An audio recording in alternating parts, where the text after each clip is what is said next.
உளுந்தெல்லாம் நிறைய முட்டி வலி அது இதுன்னு வருவாங்க. பிள்ளைகள்லாம் பேக் பெயின் சொல்லுவாங்க, இடுப்பு வலிலாம். நான் அப்ப சொல்வேன், இந்த உளுத்தம் பருப்பை வந்துட்டு பொடி பண்ணிட்டு முட்டை வெள்ளைக்கரு இருக்குல்ல, அந்த வெள்ளைக்கருல இந்த உளுத்தம் பவுடரை மிக்ஸ் பண்ணிடணும். மிக்ஸ் பண்ணிட்டு முட்டி மேல எங்க இருக்கோ கட்டிட்டு வெள்ளை துணி சுத்திக்கோங்கன்னு சொல்லுவேன். ஃபேஸ் பேக், ஹேர் பேக் மாதிரி பெயின் பேக். எனக்கு எப்படின்னா, எங்க தாத்தா சின்ன வயசு எனக்கு அடிப்பட்டப்ப முட்டையும் உளுத்தம் மாவையும் மிக்ஸ் பண்ணி போட்டு ஒரு கட்டு போட்டு விட்டாரு. சூப்பரா சரியாயிடுச்சு. அப்புறம் நான் இதை டிப்ஸா சொல்றேன், இது எங்க படிச்சீங்க, இது எங்க தாத்தா வைத்தியம் அப்படின்னு. ஏன்னா ஈஸியா இருக்குல்ல. முட்டி வலி ரொம்ப சொல்லுவாங்க பேஷண்ட்ஸ்லாம். உளுந்த மாவை வந்துட்டு முட்டை வெள்ளைக்கரு மிக்ஸ் பண்ணிட்டு நைட்டு முட்டியில தடவிட்டு வெள்ளை துணி சுத்தி தூங்குங்க, காலையில எந்திரிச்சு குளிச்சிருங்கன்னு சொல்லுவேன். சூப்பரா இருக்கும்பாங்க. நல்ல ரிசல்ட் இருக்கும். எனவே மருந்துன்னு அந்த காலத்துல நம்ம வந்து சும்மா எல்லாம் சொல்லல. நம்ம வீட்டுல இருக்கிற சில விஷயங்கள் நிறைய இருக்கு. இதுல கொண்டக்கடலை, இதுல ஒவ்வொரு சத்து பொருட்கள் இருக்கு. நீங்க வந்துட்டு அணியை டிஸ்கஸ் பண்ணுங்க. ஆனா நான் இந்த தோசைன்னு சொல்லுவேன், என் பக்கத்துல ஒரு ஆளை நிப்பாட்டி வச்சிருக்கேன். இவங்க என்னன்னா எங்க வீட்டோட தோசை எக்ஸ்பர்ட். என்னோட டெய்லி மார்னிங் டிஷ்ஷே வந்துட்டு இந்த சிறுதானிய தோசை தான். 2 தோசை அவங்க சுடுவாங்க.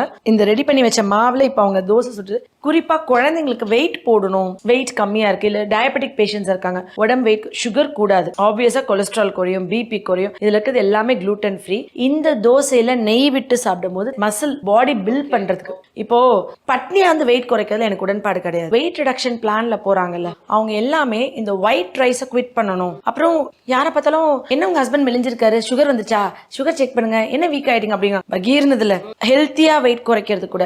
சோ இந்த healthy life style gluten free, எல்லா தானியங்களுமே குளூட்டன் ஃப்ரீ. இதுல இந்த வரகு, திணை, சாமை, குதிரைவாளி எல்லாம் பாத்தீங்கன்னாக்க கோயிலோட கோபுர கலசங்கள்ல வச்சிருப்பாங்க. அந்த கோயில் 12 வருஷத்துக்கு ஒரு தடவை இதுக்கு லைஃப் இதாகிறதுனால 12 வருஷத்துக்கு ஒரு தடவை அதை வந்து திருப்பி கும்பாபிஷேகம் பண்றாங்க. அந்த கோயில் கலசத்துல வைக்கிறது என்னன்னா, கம்ப்ளீட் வறட்சியாகி தண்ணி உணவு இல்லாம போன காலத்துல கூட இதை வச்சு திருப்பி நம்ம விவசாயம் பண்ணிக்கலான்றதுல இந்த வரகு, திணை, சாமை, குதிரைவாளியை வைக்கிறாங்க. அவ்வளோ ட்ராட் ரெசிஸ்டன்ட். அண்ட் கொஞ்சம் இருந்தா போதும் ஒரு ஊரே சாப்பிட்ற அளவுக்கு விளைவிச்சிடலாம். அண்ட் இது வந்து தண்ணியே தேவை கிடையாது ஆக்சுவலி இது விளையிறதுக்கு. இந்த சிறுதானியங்கள்ல நீங்க இப்போ ஒவ்வொன்று எடுத்தீங்கன்னா, இப்ப கம்பு வந்து நம்ம ஸ்டொமக்ல குளூட்டனுக்கு நல்லது. கேழ்வரகு வந்து குழந்தைங்களுக்கு நம்ம முதல் கொடுக்கறது. இந்த கேப்பையை ஊற வச்சு அதை வந்து அரைச்சி பால் எடுத்து இந்த கருப்பட்டி போட்டு கொடுத்தா அப்படியே கொலன்னு இருக்கும். அப்படியே ரசிச்சு சாப்பிட்டு நம்ம குழந்தைங்க சூப்பரா தூங்குவாங்க. இந்த 6 மாசம் குழந்தைங்களுக்கு டயட் கேட்கறாங்களே, நம்ம இது சூப்பரான டயட் கொடுத்துருக்கோம். கம்பங்கூழும் கேப்பக்கூழும். இந்த கம்பங்கூழ் கொடுத்தா குழந்தைங்களுக்கு வர இந்த ஒவ்வாமை இருக்குல்ல, IBS, இரிட்டபிள் பவல் சிண்ட்ரோம், குடல்ல ஒத்துக்காது, சாப்பாடு ஒத்துக்காது, அந்த ஒவ்வாமையை, இது குளூட்டன் ஃப்ரீ மட்டும் கிடையாது, குளூட்டன் அலர்ஜியை கியூர் பண்ற தன்மை கம்புக்கு இருக்கு. எவ்வளவு சூப்பரா இருக்குல்ல இது கேட்கும் போதே.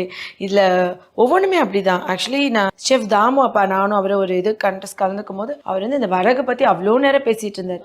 அந்த டிஷ்ஷஸ் எல்லாம் வந்து நாங்க செஞ்சோம். அப்போ இந்த வந்துட்டு இந்த ஒவ்வொரு டிஷ்ஷஸ், இந்த சிகப்பரிசி, கருப்பு உளுந்து, அதெல்லாம் அவ்வளோ அயன்